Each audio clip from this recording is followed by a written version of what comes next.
Welcome back, everybody, to the all-new Season 7 of the MindShare podcast. This is where we share strategies and insights to help you work smarter, build stronger relationships, and create the success that you deserve. This show is proudly sponsored by Kit's Keep in Touch Systems, your ultimate marketing and lead generation CRM.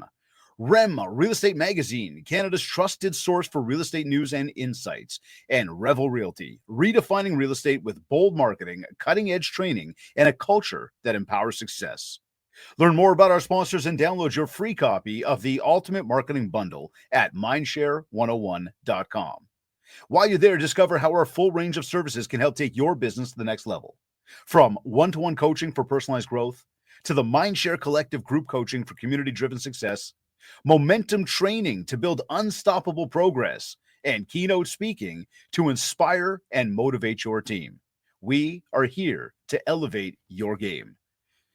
Today's episode is number 320, and we are diving into building a billion-dollar real estate business from 147 million to 10 billion. He is the president of Harvey Kalles Real Estate Limited Brokerage.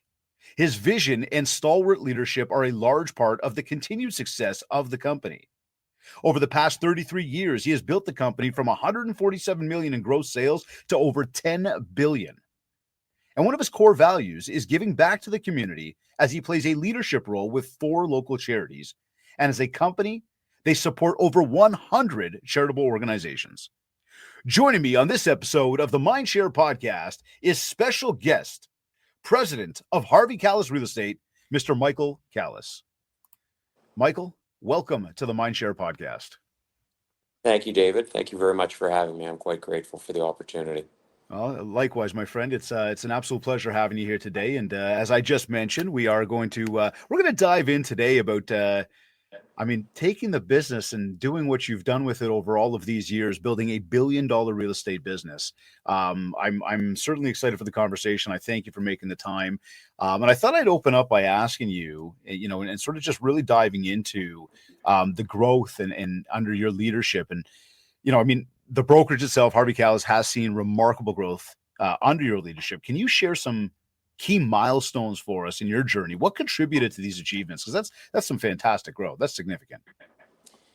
Well, it's interesting, David. There's so much to talk about. But firstly, I want to clarify one statistic. When I started 33 years ago, we were at 147 million, and in 21 was our high water mark. There's 4.5 billion. We're hoping to get to 10 billion one day, but thank you. I just want to make sure for your audience that I'm 100% accurate. But I have no doubt that based on what you do, you will get to that 10 billion. Well, I hope so. We're leaning on you. Frankly, it's so great to work with you on a weekly basis, and both on a management side and with our team. You've been a tremendous resource for our salespeople, for our management team, and your message. I'm sorry, I'm getting off track here, but what I love about your message, and I think what distinguishes you and your services from other companies, is that you always have what to do next, as opposed to all of us who have attended and continue to attend these seminars locally and around the world. We're always extremely excited once we leave the session, and then, of course, very little comes of it because the action steps are missing. And that's what I love about your messages. It's always, here's the message, and here's what to do to put it into action. So I'm not avoiding your question, but I did want to share that with you. No, super grateful. Thank you for the kind words, and it's nice to know that. Listen, I've told you that I've told you that offline. I'll tell you. I'm happy to share with your audience. But there's an expression: sometimes it's better to be lucky than smart. So I'll go back. I finished my master's in business administration at the Schulich School, and I went on and did a diploma in real property development. So I was very lucky in the sense that they were offering a real estate program. James McKellar brought it in from MIT, so I was grateful.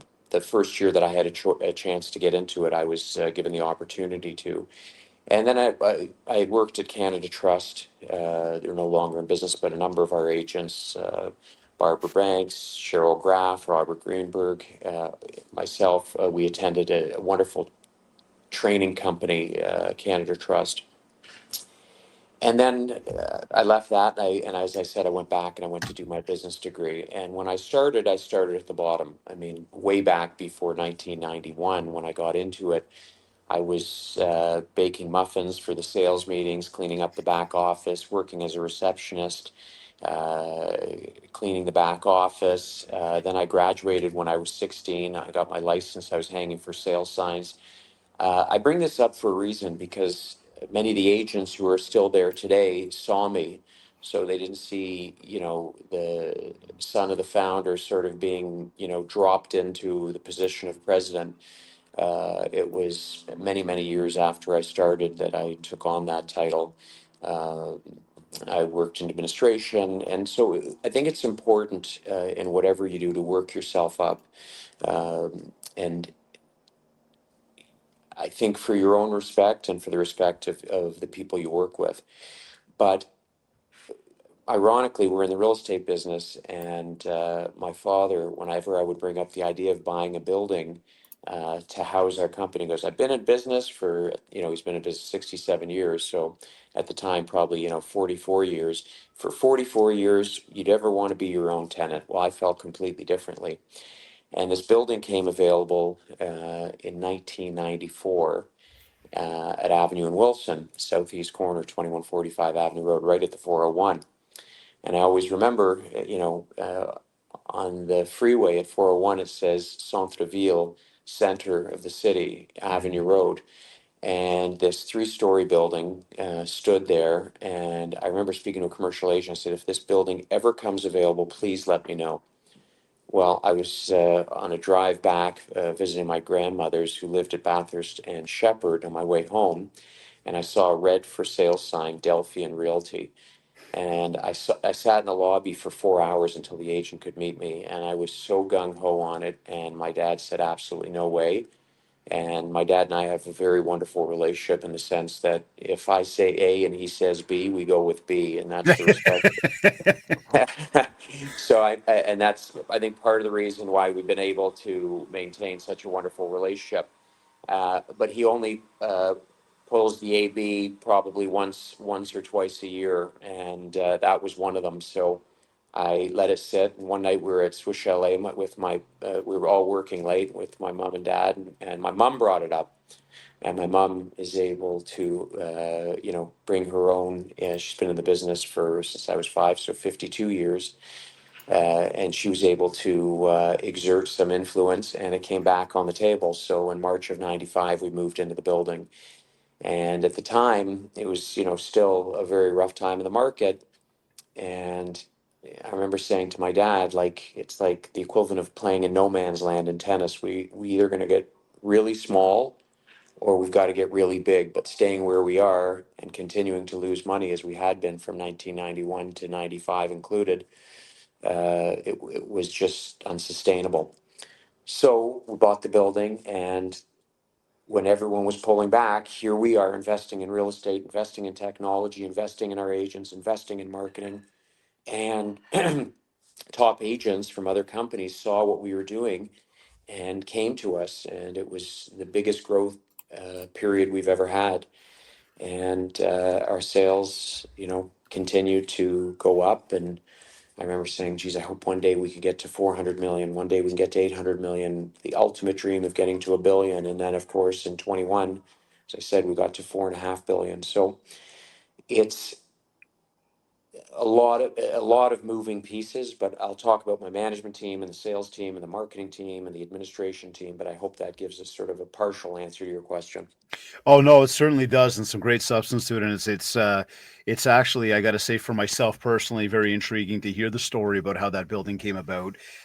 Because I can tell you that first I understand the AB relationship with dad. It's exactly the way my father and I play. It seems to always be B. But we work to try to massage that other directions. But I know for myself that building, in my mind is very iconic.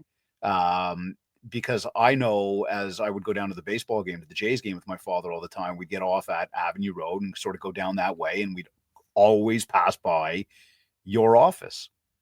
And I found that to be something, just very special. You still there with us, Michael? I can see we got. Looks like Michael's connection might have just dropped on us very briefly there. So we'll wait for Michael to come back in. But it's an interesting story, and as we're speaking with Michael Kalles, the president of Harvey Kalles Real Estate, one thing that that is very special is that they've been around a long time, and they're synonymous with what we'd call luxury real estate, especially in here in Canada. It's one of those offices, one of those brokerages that are always dealing in that upper echelon of the market. They're always dealing with the folks in the city especially, and I know that it's now become even larger than that. But those who are highly successful. And there's a lot of amazing people that come together to create this organization, which is quite special. Michael, you back? Can you hear us there? Okay, we're just trying to get that connection back, and of course, it's always fun when you're doing live shows and the things that can potentially happen. But again, as we're speaking with them, one thing we're trying to unearth today, right, is how did they achieve this growth, and what has led to the growth of the Harvey Kalles Real Estate brand? It's a family business. There's obviously, as Michael has already started to state, with the dynamics between A and B, and his thoughts and his ideas. And it's interesting because if you come back and look backwards in time with even Kits Keep in Touch Systems, which is originally where I began my journey in the real estate space. My father and I started that. Worked together for many years, and over that time had a lot of collaboration and of course a lot of friction. And that's just part and parcel to working with somebody who's so close to you, working with obviously one of your elders. There's always going to be that dynamic there that's going to be quite different, differences of opinion, differences of thought, and ideas. And as technology moves forward as well, everybody, right, like there's always that need to grasp onto. And I think that there's also an opportunity there to talk to the fact that with today's technology and everything that we have available to us, in terms of the tools, to recognize that this business always has been and always will be a people business. And so connecting with people and being able to communicate with people is of the utmost importance. And thinking to yourself that there's only 7 ways to communicate with people. And so when we've got a message, we want to ensure that we are figuring out, how can I leverage all 7 ways to communicate? So if I'm going to look down and say, okay, in person, what could I do in person to share this message with people? And so, by phone and text message and email and social media and direct mail and websites, all of these different channels are ways that we can communicate with people. And all of these channels are ways that we have to. So we've got the technology, we've got the roll up the sleeves, pick up the phone, or go and meet people. And these all lead to where success comes from. Michael, we've got you back, which is great.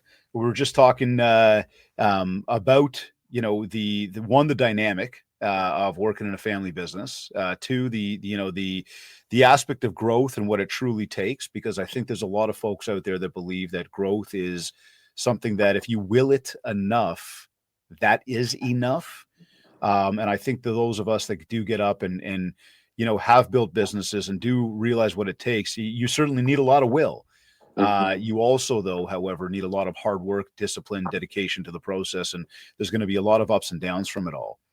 And as I was saying to you, just as the technology cutout was, the building itself for me was very iconic. Driving down to the Jays game on a regular basis. So it's anyhow. No, it's interesting. I'll just pick up on something you spoke about, a family business. Yeah. And I belong to family business forums, and I speak to many people who are in family businesses. And one of the many challenges people don't see when they're in a family business is that you're in a situation where if you take a business, if you get into a family business and you make it more successful, then of course people are going to say, well, of course you made it more successful, you had a head start. Look at, and then of course if you take a business and God forbid, something goes sideways, whether it's your fault or not, they say, look at that, look at how they squandered the opportunity. So it's a very challenging dynamic to be in. But I will say, what we were talking about with your dad, I know Mhm. is in a real estate related company and kits.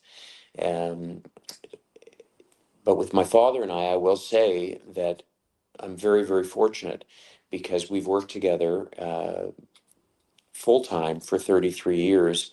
And I'm most proud about this. We have never had a single harsh word between us.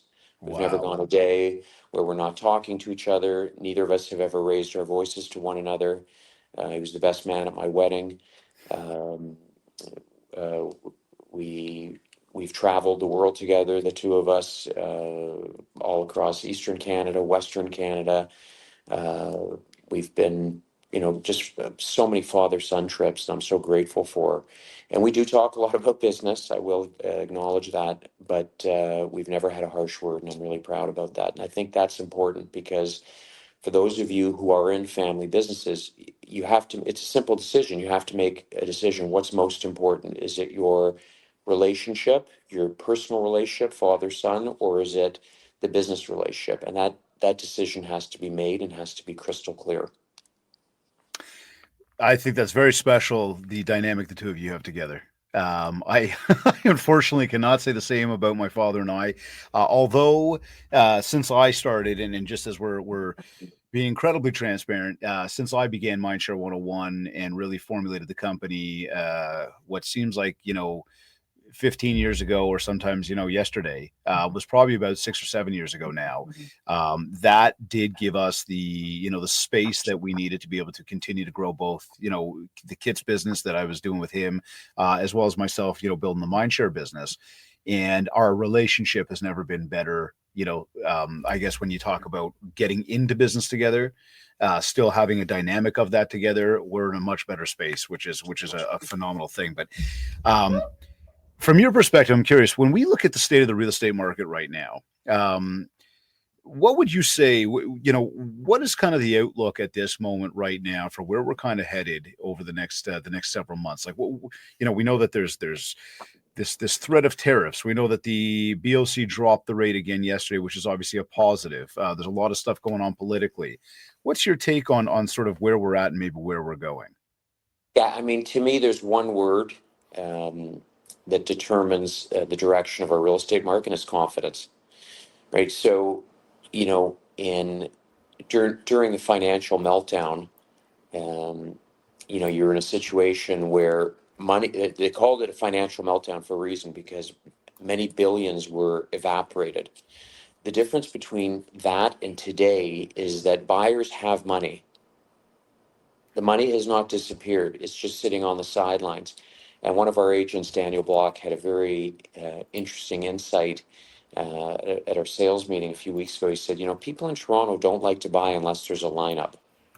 I thought about that for a Interesting. moment, Yeah. right? So you think about it. Let's look at 2021. So people were coming out of the woodwork. People who never thought about buying were buying anything they could get their hands on, investment properties, upgrading their personal principal residence, buying a cottage. But it was just and the price yesterday. You couldn't give a comparative market analysis because your evaluation from yesterday was out of date. I mean, it was just bedlam, right? Right. And yet today, the opportunities are so incredible. I mean, if you look at the opportunities for specifically existing condominiums in Toronto right now, I mean, the buyer is in the driver's seat, but they're thinking, I'm not so sure. Other people aren't buying. There's so much product on the market. I always ask this question: what would Warren Buffett do if he were a Toronto buyer?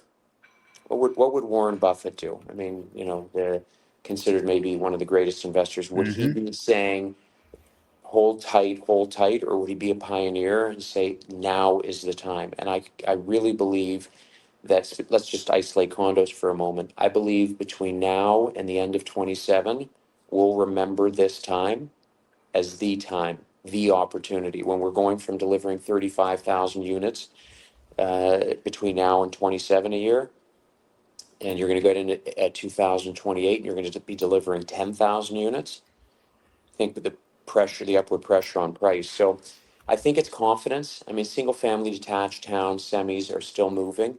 There's such a small amount of single family properties in Toronto relative to condominiums and other forms of housing. And I always say this, when I speak to our American friends, how many cities on the eastern seaboard can you say, New York, Boston, Chicago, how many people live in single family detached homes that you can be downtown in 10 minutes? Doesn't exist.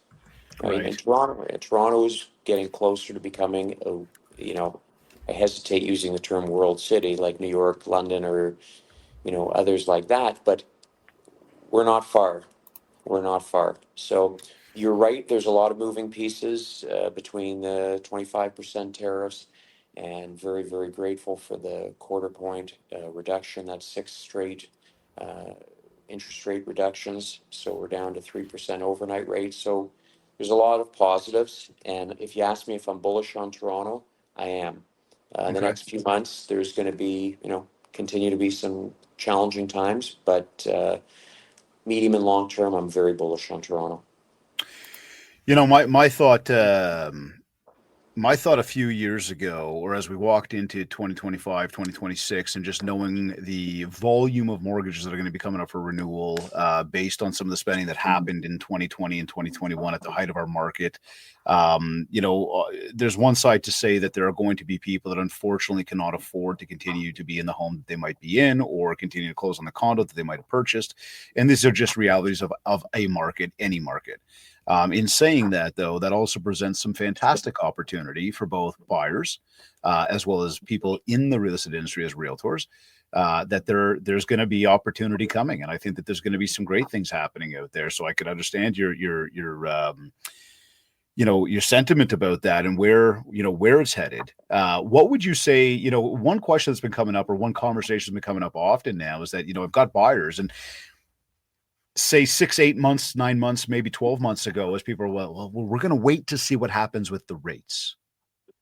Now we've seen what's going on with the rates, and now we've moved into this next aspect of it, of some of the topics we just covered off, of some of the other things going on, maybe politically and economically. But we do have people that are again saying, I'm just going to wait to see what happens. Um, I mean, I guess what would be a response to that for any of your agents if they came and said, I've got these buyers, they continue to tell me they're waiting. What kind of advice would you provide to your agent, maybe, to and in bigger picture, how does that advice kind of parlay over to the actual buyer themselves?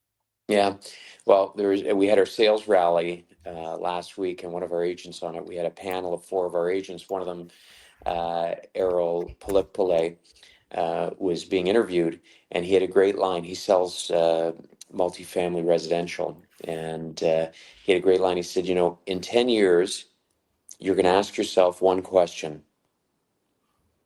why didn't I buy it? Or thank God I bought it. Right. And Those are the only two options, though. right, you're at the end of the day, you're going to be grateful that you bought it. And I always like to use this statistic that if you drop a pin on any date in the last 64 years in the Toronto Real Estate Board, and you held the asset for 7 years, you made money. So people are making a big deal over the fact that since February of 22, prices have come down 15%, but no one wants to acknowledge the fact that prices are still up 38% since February of 19. Right? So they're 38% up, including the drop of Right. 15%. So things are, right now we're in a slower time. There, you must acknowledge the fact that yes, we are in a slower time, no doubt. Prices have not fallen off the cliff, specifically on single family detached homes, and buy a house, hold it for 7 years, and you'll do well with it. And always remember, of course, with principal residence capital gains exemption, you've got to make if you make 500,000 on your home, you got to make $1 million at your job or in the market. So, or the stock market. So, those are things to think about. And I always say this: the best part about a home, when you're comparing it to a stock portfolio, the best benefit is you get to live in it. You can't live in a Right. stock portfolio and create memories for your family. So don't treat it 100% like an asset, but even if you want to treat it like an asset, it's been a very, very good one for 64 years straight. I remember looking that up some time ago, and I think I might have done it on the past 100 years. So what's the real estate market done? I think I was actually, Michael, doing a comparison between the stock market and the real estate market, because I agree completely on that. And for me, I think the biggest attraction to the real estate market, not over the stock market, but just sort of coinciding with, is that real estate, yeah, you can live on it. You can hold on to it. There's something physical and tangible there that if anything were to happen, you can do something with that instead of it was numbers on a screen that just don't exist anymore. That's right. In saying that, though, the chart that I pulled up, and I mean, this is, to echo what you just shared, and for anybody that's out there, you look it up. Decade over decade, real estate is up over the past 100 years, right? Mm-hmm. So again, decade over decade, we're up over the past 100 years. So yes, you might have bought at a high time a few years ago. Maybe you're into a situation where you cannot afford it. That's a different story. But if you're looking at the fact that your numbers have come down from where they were, hold tight, breathe. If you're good, you're good. Stay where you're at. In time, you will see the value of that climb back up and most likely surpass where it was. Yeah. Which could be a scary thought at the same time, because things are becoming very unaffordable for many people out there. But we don't have all sorts of control over that. Now, you've overseen obviously the growth of a high performing brokerage, high performing individuals, high performing teams. How do you empower agents to achieve their best and maintain your company's leadership position in the real estate market, especially a competitive market like Toronto? Yeah, I mean, it's we have this call that we do every Thursday. Our vice president of sales management runs it, Susan Kruger. It's called Open Mic, and it's incredible. Today we did it on determination, and one of the agents was just. You gotta love technology. I said this the other day. I was Michael just cut out again. He'll be back. I'm confident of that. But the other day I was on stage at an event, and being at that event, just as I was about to take the stage, the folks that were running the AV and running the screens went to click something and the wrong screens went up. And it was just a matter of the settings for the screens. The screens all over the place. There was probably about 400 people in the audience. And, literally I'm about to take the stage and there's this video that plays at the top of my presentation as I'm sort of walking up. And, the video is playing, but it's not showing on the screen. So they stopped at mid video and they hold on, let's bumble around about it. And, although the MC had introduced me, I was at the back of the AV team and they're like, just wait a sec. So I'm waiting. And then finally, they get the video to play and I walk up on stage but there was this what felt like a half an hour, which was probably about 2 minutes long, of this technical difficulty that, made the folks at the AV table kind of frantic, made everybody in the audience kind of wonder what's going on. And I took the stage. I looked at everybody and I, sort of made a joke of like, hello, is this thing on with the microphone? And people were like, yeah, they sort of acknowledged, right? And I said, for everybody who's ever scared of getting on video, of talking to people, of, doing anything to put themselves out there where there could potentially be a problem, because again, we've got this idea that things should always be perfect, but there's no such thing as perfection. Instead, perfection is the process towards working towards something. And so when we look at it, we're always trying to achieve perfection, but you can't control the uncontrollables. And especially when it comes to technology, you cannot control it. I mean, I sit here right now, for those of you that are listening on audio, and I want to say a big, big thank you for tuning into the audio, of the MindShare podcast. And I invite you to come back if this is your first time. Again, thank you for joining. And if you're going to come back, please do so. But, we're also live and these things happen. So we do have Michael back here. Michael, I was just explaining, I don't know if you could hear me on there, talking about, you got to roll with the punches. Things happen when it comes to technology. It gives us some wonderful opportunities to connect. I mean, you are currently in Florida. I'm in Toronto. It's as if we're sitting next to each other, which is fantastic, except we have this thing called the internet and it doesn't always do what we want it to do. What's happening is every time a phone call comes in, it knocks off your sound to me, so I've got to go Ah, out and come back in. So my okay, apologies. no problem. So just picking up on the culture, I guess really where where we're going. You were talking about the Thursday meetings and the theme for today.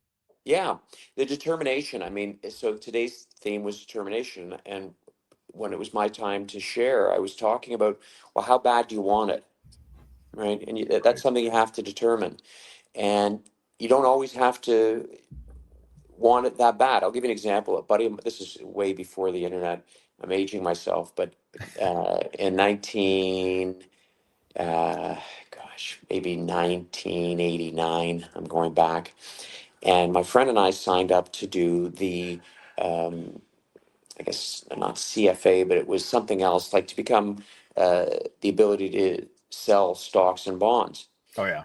So we both signed up, and it was before the internet. So the tech, he came over, and we were going to start, the first day, and the textbooks arrived, and 4 books this thick show up for each of us.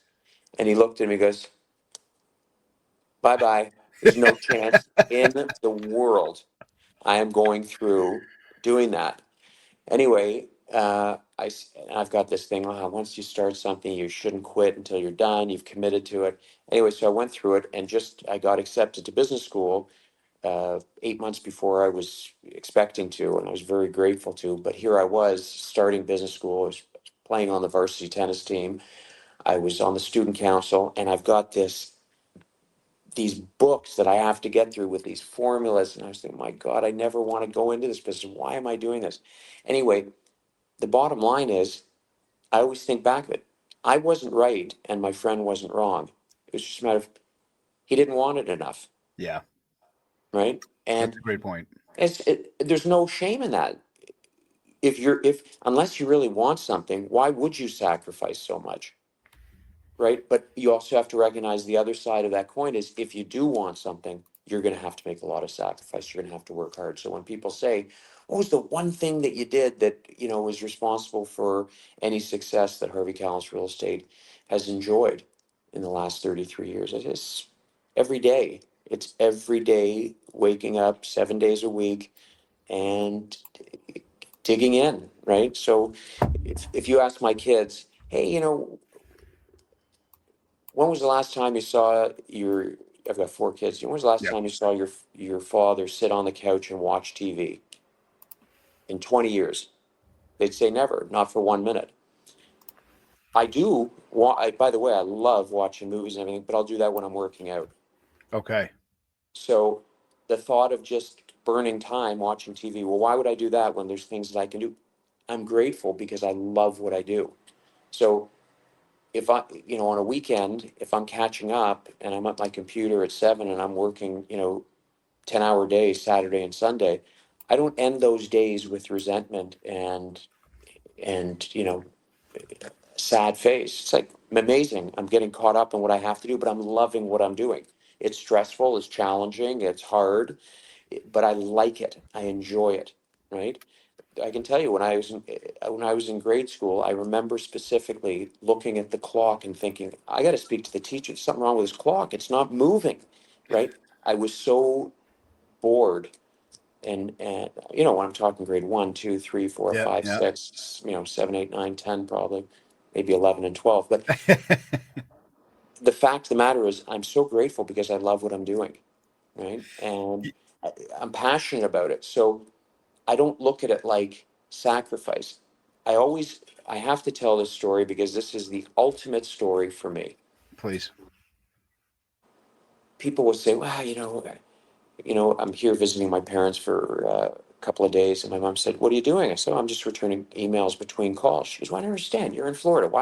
Don't you want to take a break?" I said, I'm not looking at this. I'm looking outside. The sun's out. I'm with my parents. I'm having a great time, and this is my ultimate story that tells you where my head is at. My theory in life is there's a price to pay. You want to be successful, there's a price to pay. You want to provide for your children in the way that you want to, well, there's a price to pay. There, period, end of story. But when you pay the price, there are rewards. And it's not just the things that you think about. Okay, I work really hard and I can provide my children the opportunities that I want to provide them. So our middle daughter, all our kids play sports, but our middle daughter plays volleyball. And she started when she was probably about 11 years old, and all the way up, she played. My family always ribs me because I always somehow find a way to talk about my kids' sports successes, but I'll see if I can do this casually. But she ended up playing for Canada in the Maccabi games Wow. twice in the junior and the Open. They won a bronze medal in the juniors. Congrats. Anyway, so this was her trajectory in volleyball. Played it from a very young age. Continues. She's made the team for next year. God willing, they'll be playing again this summer in Israel. Anyway, so I get a phone call. She's on the junior team, which is the 9-10 team, and then Hmm. the 11-12 team is the senior team. I never miss a game, never miss a practice, never miss for all the kids. If it's a dance recital, I don't miss anything. Period. End of story. Family first. I don't care how busy I am. I hear you. So I get the phone call from Mariah. I'll never forget. I get choked up thinking about it because it's such a wonderful moment. She calls me up. She said, Dad, I just got called up for the senior team. She plays setter, and both setters for the senior team weren't able to play. And I get to play it. I'm playing at the country day school. And when she called me, she wasn't saying, hey, can you make it? She was giving me the time and place Yeah. because she knew I would be there. Amazing. Now, not because I'm super dad. That's not the moral of the Yep. story. The moral of the story is I was able to be there. Hmm. Let's close our eyes for a moment. Let's say I was a lawyer and we're working on a closing that's closing in 5 hours. And there's 5 lawyers. I'm one of them. And I say, hey guys, uh, my daughter just called. She's playing on the senior team, and she's playing in an hour.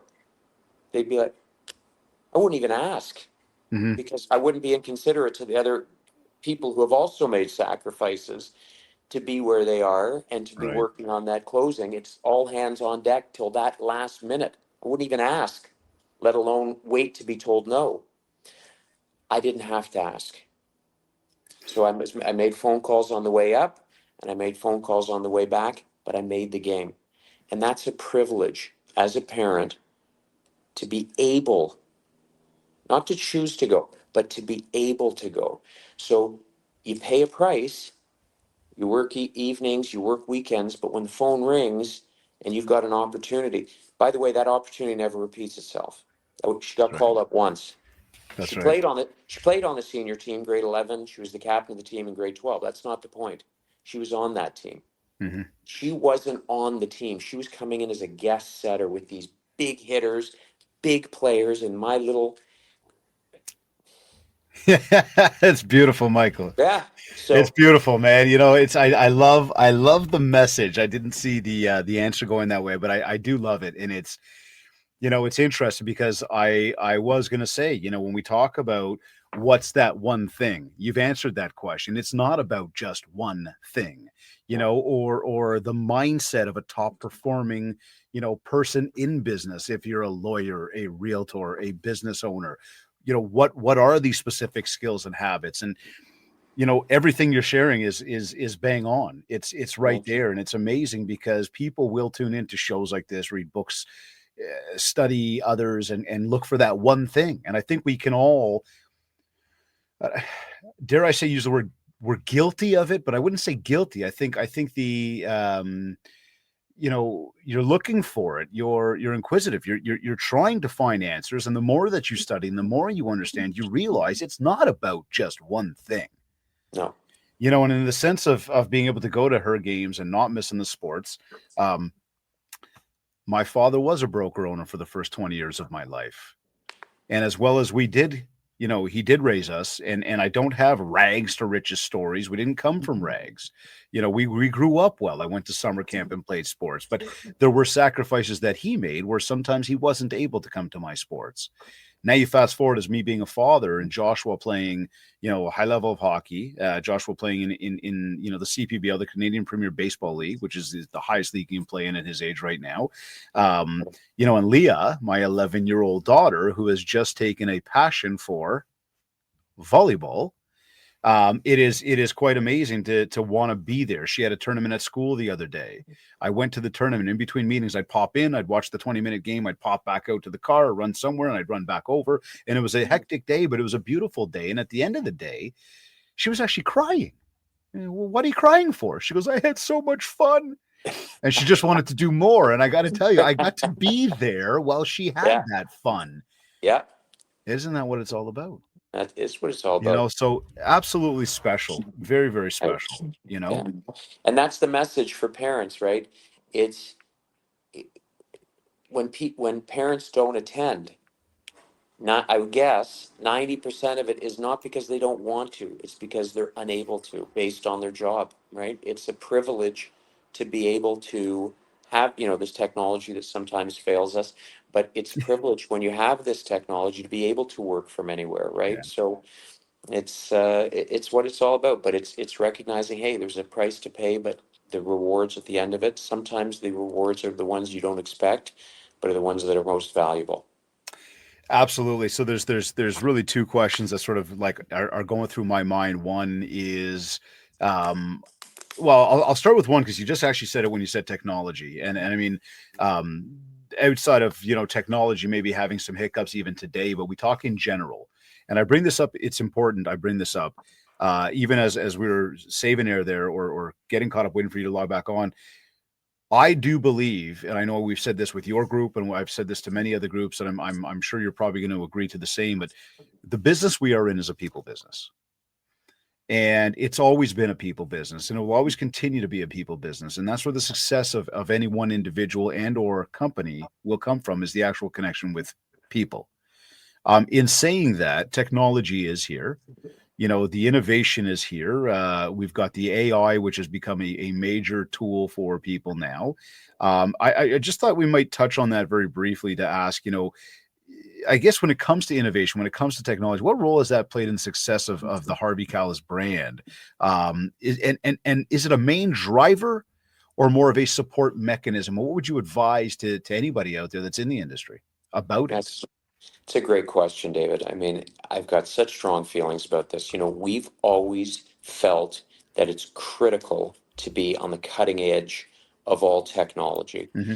Period. End of story. Whether it's this new program that our vice president Jeremy Finkelstein just came up with, that we're so proud about, and it's all this proprietary information, so the agents, they don't have to create their own social media. We have 100 posts that they can post any day, uh, up to date information, automatic newsletters for our agents. So we call it the Magic 28. So 12 times a year, they give their database to our assistant head of marketing, and she sends out customized from the agent, from their email. A newsletter with the most up-to-date Treb statistics, a day, within hours of the stats being released.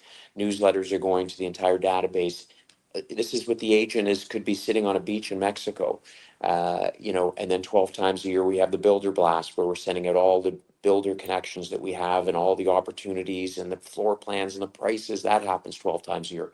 4 times a year, the clients are receiving uh, our Kalles Collections magazine, which is proprietary. We've been doing it for 25 years.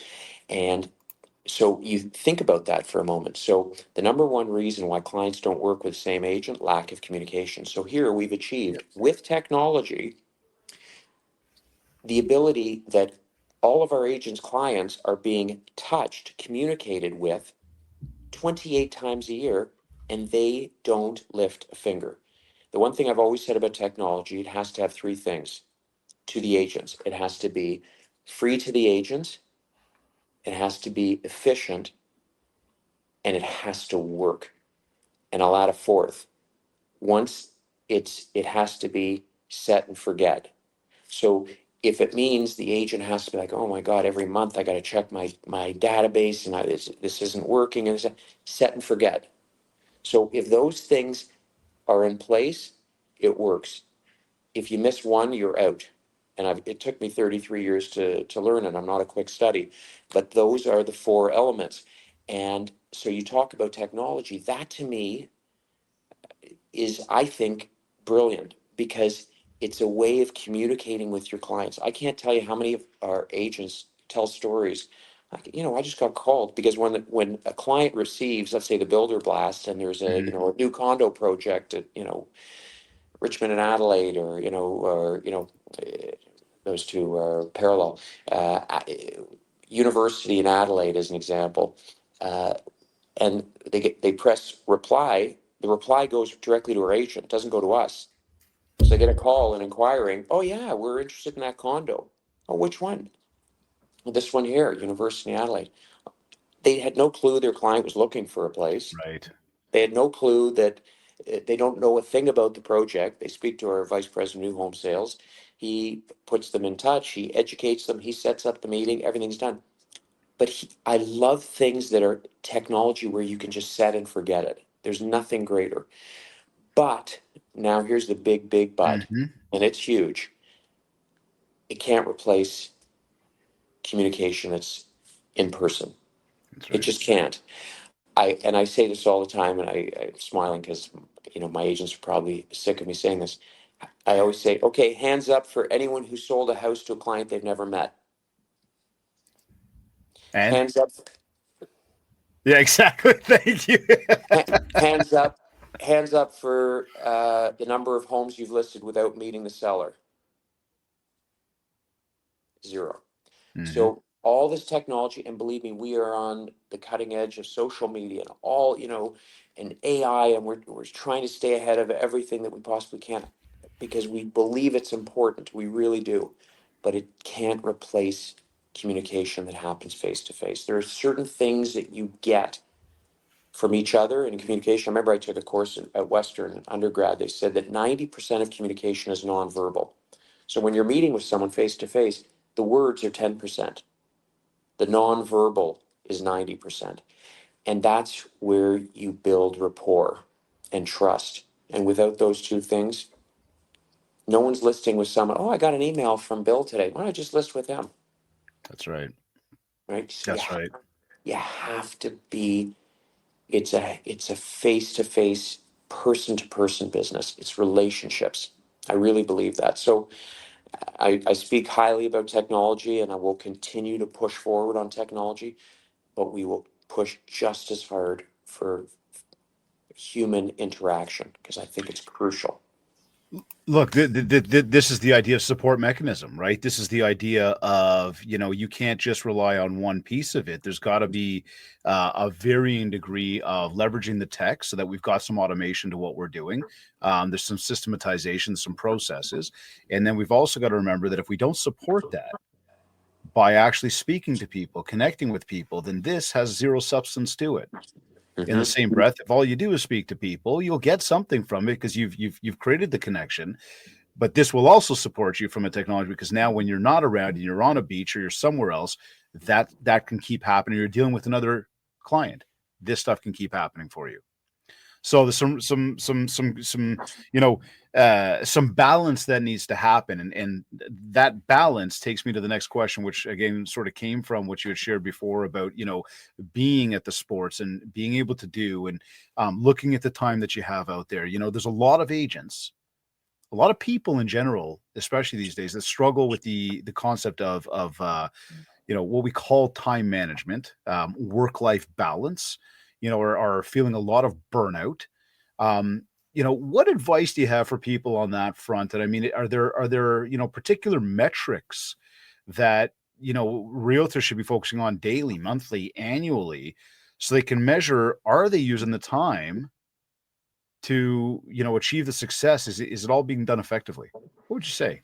Yeah, it's a great question. A friend of mine, Jordan Banks, came up with this years ago, and he said, there's no really, there's no such thing as balance, right? So, okay, I'm going to spend 8 hours at work, and I'm going to spend 2 hours.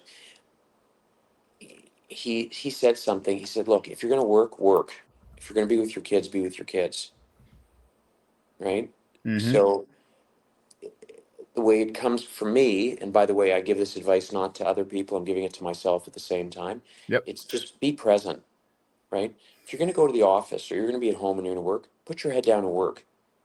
Don't spend 3 hours doing 1 hour of work. Do 1 hour of work in 1 hour. Put your head down. Don't get distracted. Don't do other things. Don't surf the internet. Don't go on to social media.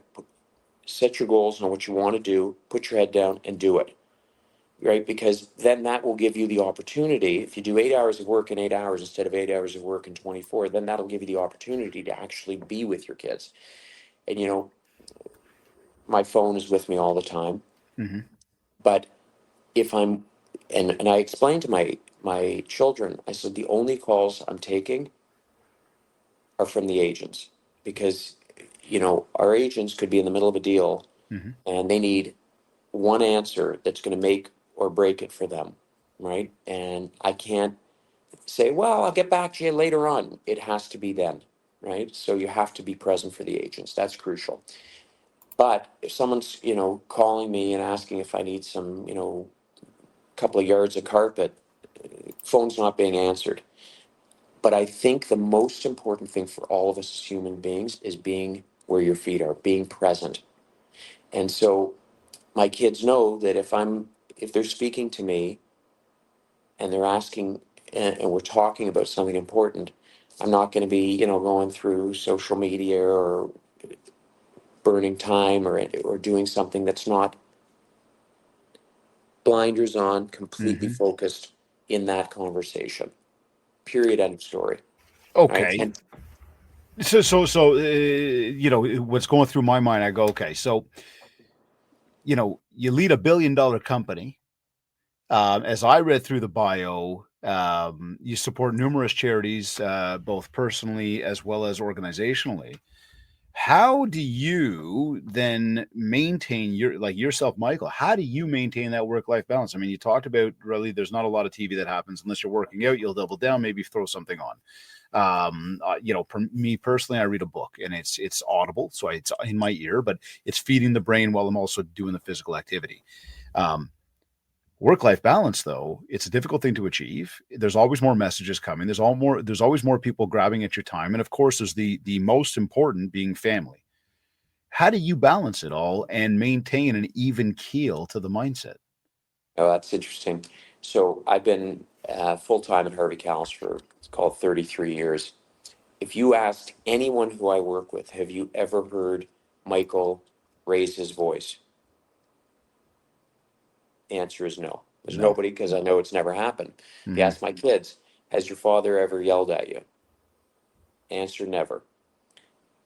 That doesn't happen by accident, right? So to me, I believe that there has to be self care, but you have to prioritize it. What's important to you? So I'll tell you what's important to me. This is just me since I was a kid. I need to be active.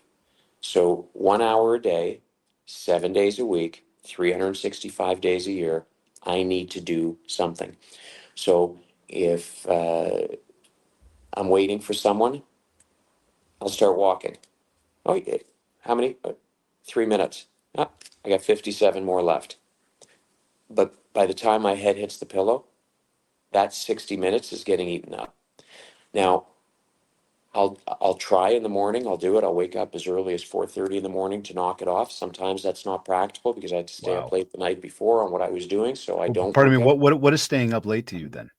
Ah, 12, Okay. Okay. That's right? so So funny. for Yeah. and I try to get the requisite amount of sleep. But if I come home, if I'm at a corporate function and it's 10:30 at night and I've got 60 minutes, I'm going downstairs to the workout room and doing 60 minutes. A friend of mine who's a trainer had a great line. He said, just remember, miss a day, it's a mistake. Miss two, it's a new habit. Mm-hmm. So you can make a mistake. Oh, I'm traveling, I couldn't get it done. Miss two, it's a new habit. So that's just me. If I get my workout in, I'm good to go.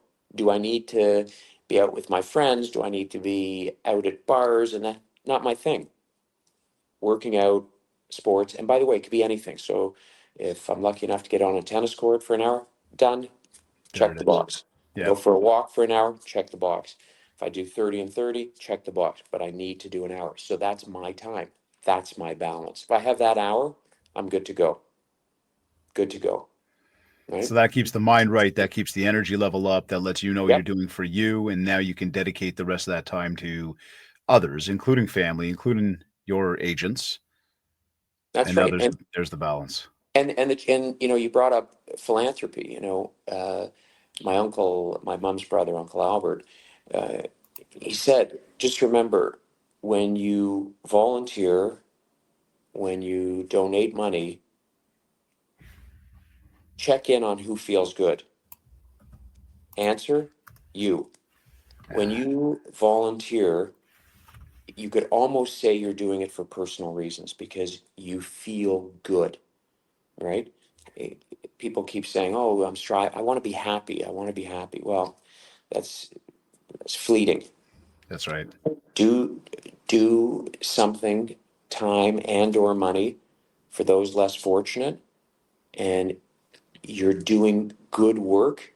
You will feel good, and it's amazing how it's a direct drive, right? So, and especially when you're passionate about things, right? So for me, uh, I'm co-chairing with Dara Granovsky and Morris Perlis the Holocaust Survivors Fund. So, unbeknownst to many people, uh, there are many people who are Holocaust survivors who are living under the poverty line in Toronto. And so our goal is to raise 20 million in 10 years. And it's matched by the German government, the Claims Conference, UJA, Baycrest. These are, three of my big sort of passions. And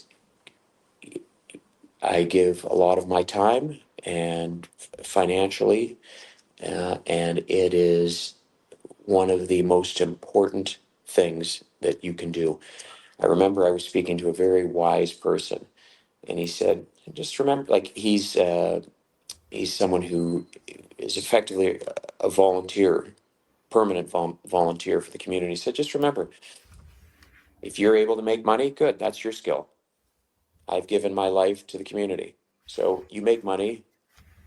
Give some of your money to me, and let me do good work in the community." Makes sense. It works. Everyone has different skill sets. Doesn't make mine more valuable than his. Actually, his is much more valuable than mine, right? And there's a lot fewer of him than me. So I think that's important. And also recognize, you know, if you think about it from a really high level, anything that we've achieved as a company over the last 67 years has come from the community. So wouldn't it make sense that we give back to the community that is responsible for any success that we've achieved over 67 years? I think it does.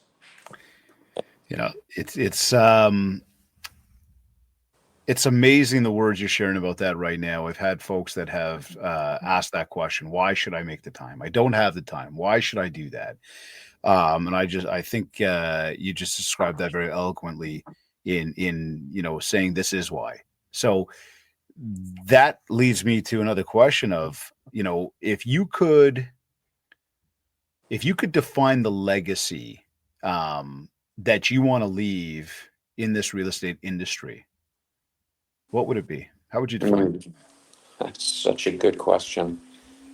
You know, my dad and I are very, very close. We talk all the time, and here together now. And I remember him saying to me, he goes, Mike, I'm worried about you. Firstly, when I came into the business, we were losing money for, 4 or 5 years. That was the first thing he was concerned about. But he said, look, there's no salary to pay you. There's no money here. So it's a sweat equity type of situation. But he said, I'm worried that you're too nice. I mean that. And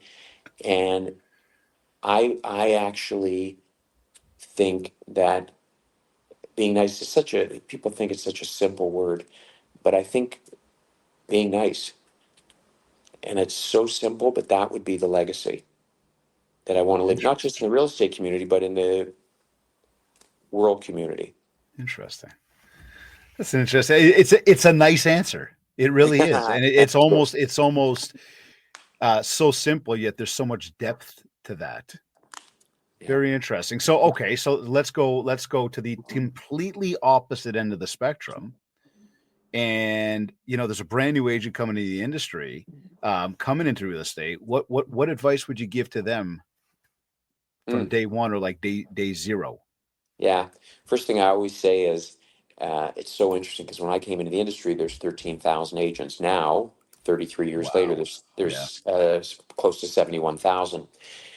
But I say that, but it's still a small community. this is true. So your reputation is everything. Our reputation as a company is everything, and you're carrying our name into the community. It's not ABC Realty, it's Harvey Kalles Real Estate, it's our family. And so I always tell people, if you do something good, everybody's going to hear about it. If you do something bad, unethical, immoral, whatever it might be, everyone's going to hear Yeah. about it. And you think, wow, if a 71,000 agents, it'll just happen in a vacuum. It won't. No, no, no. Everyone will hear about it. So, like my ethics teacher from undergrad, by business ethics, he said, make all of your decisions with the understanding that if it was on the front page of the Globe and Mail, I know most people don't read the paper newspaper anymore, that you'd be proud of it. As long as you'd be proud with your face, your name, your picture, that story, then you're on the right track. So I tell agents, focus on your reputation first, because you can have a good year with a bad reputation, but you can't have a good long career with a bad reputation. Makes a lot of sense. I like that. Great words of advice. I think that goes deep as well for people. Um, so two final questions here for you. One of them is you've gone through your day. You've helped your agent succeed. You have, run all the little, corners of the business throughout the day. You spent, time with your children, with your family. You have done your physical activity, and it's time to lay your head down at night. How do you know it's been a successful day for you? It's such a good question. I'm laughing because I literally put my head down, and it's usually between 2 and 7 seconds before I'm sleeping. I just go full speed, and I'm then completely jealous about that. I got to tell you, like envious. I don't know what it is. I literally go full bore. Like I was, my parents and I went for a drive, about an hour drive. My dad on the way back sitting beside me said, "Are you tired?" I said, "No, I'm not tired at all." When I go to bed, I'm out of it. But it's a good thing because I should do that more often, whether it's been a successful day. But to me, if it's been a successful day, it's not because I've checked everything off my list, my to-do list, because it's like, whack-a-mole is you knock certain things off, new things come onto your list. And a busy person will always have a huge inbox. Um, but I would say, to make sure that I've maybe had an impact on a person or people that day. I've done something that I'm proud of. I've made a difference in somebody's life. I've stopped to say hello. I've stopped to have a conversation. I've stopped to be present. I think that would be it. Less about did I knock off the things, because I've come to a point where it's if you start thinking I want to get my to-do list down to zero, you'll be chasing your tail forever. I love the answer. I have been, as we wrap up the show, I ask that question to every single guest of mine. And it's funny because it usually throws most people off guard for, I don't think about that often. However, what's been really amazing about it is that genuinely, and this is episode 320 today. Incredible. 7 years straight. There's been some solo episodes where it's me and the microphone in between all of that. Um, we try to do that once a month where I get to do my thing for a few minutes. But in asking our guest that question, the response never involves money. Interesting. Never involves money. It usually, and again, you didn't specifically use the word, but in everything you said, that's how I interpreted it. It's about helping others. right? It's about being there for others. If Impact. I made somebody smile, if I did good, that's the responses you get. And Yep. we've had some incredibly successful individuals on this show. We're very grateful for it. And again, nobody comes back and says, I made a lot of money. I did a deal. So as you come to what we said before about being nice, the legacy we want to leave, it's amazing how everything ties in together. And it's such a strong, important message for people coming into the business, for anybody in the business, for people that want to succeed and get to their next level of business. So anyhow, in saying that, any final words of wisdom that you want to share with anybody today, just before we sign off, about maybe anything we talked about or some final thoughts? No, just I think maybe I think everything that we've spoken about today comes down to impact. But it begs the question, if, let's say, all of the guests at the end of their day say the most important thing that I want to make sure that I want to, think about before I go to bed is, did I have an impact? Did I make someone's day? Did I make someone happy? It pushes the question for all of us, shouldn't we spend more time on that? Being conscious of it, right? Where when someone says, "Hey, how are you? Good. How are you doing?" and walk down the street. But if you stop and chat and converse and catch up, just take a moment. Just take a moment.